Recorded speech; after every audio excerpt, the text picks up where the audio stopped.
This is Bella, this is Mariah, this is Natalie, this is Atasha, and this is me. Okay, this is our tube head project. Okay. So I'm going to start off. This is the tube head. It contains the x-ray tube from which x-rays are being generated.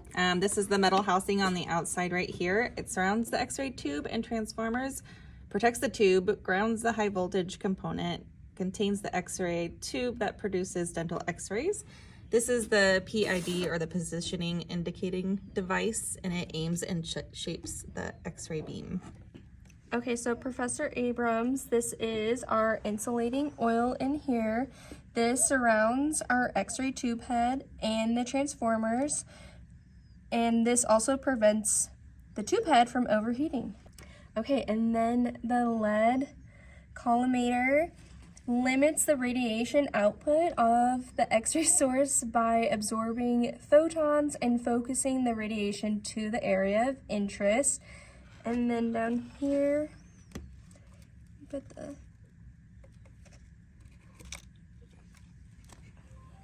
aluminum disc up. One moment.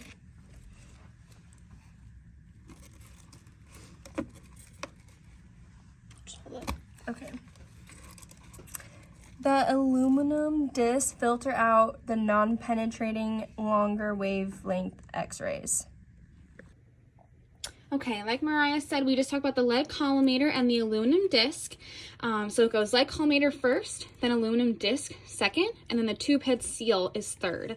And the tube head seal helps permit the exit of x-rays from the tube head, and it seals the oil and filters x-ray beam. And then next we have the beryllium window. So a small number of x-rays are able to exit the x-ray tube through this unleaded glass window portion of the tube. So this portion, the x-rays are able to come through the PID into here. And then, so this bottle right here represents the x-ray vacuum tube. And in that tube, it has the cathode, which is this side here, and the anode, which is this side here. So I'm gonna talk about the cathode. So the cathode is a negative electrode. So its components are the tungsten filament, which is right here, that little pipe cleaner right here. And then there's also a molybdenum cup, which is this white cup here. So the tungsten filament, it helps to produce the electrons when heated. And then the molybdenum cup focuses electrons into a narrow beam and directs the beam toward the tungsten target. So this is the molybdenum cup, the filament. And there's also the electron cloud. So how this works is that when you take the x-ray, electrons are going to be formed by the tungsten filament, and they're going to hover around the filament in electron cloud, and then they're going to go to the tungsten target, which is where the x-rays are ultimately going to be produced. Another important part of this is there's the filament circuit. So this circuit, which is represented by these strings here, it heats the filament to release electrons.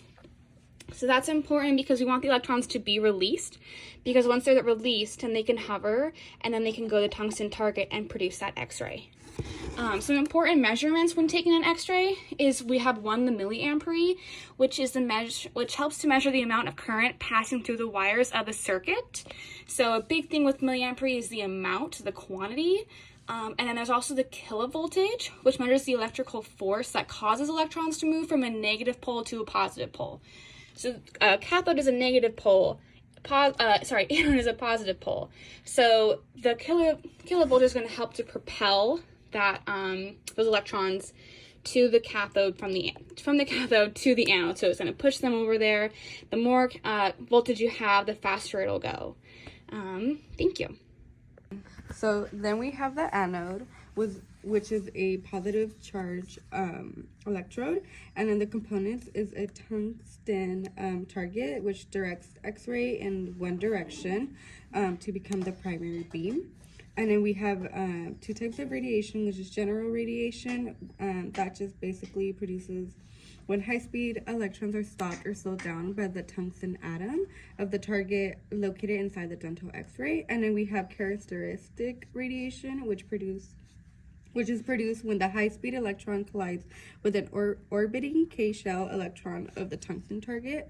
And it consists of a copper wire with a thin tungsten plate embedded in the end that faces the focusing cup of the cathode. So here is the step-down transformer. It converts a high voltage and low current alternating source to a low voltage and high current alternating supply. And the step-up transformers are used in a high voltage circuit to convert the main voltage to high voltages needed for the X-ray production. And that concludes our tube head project.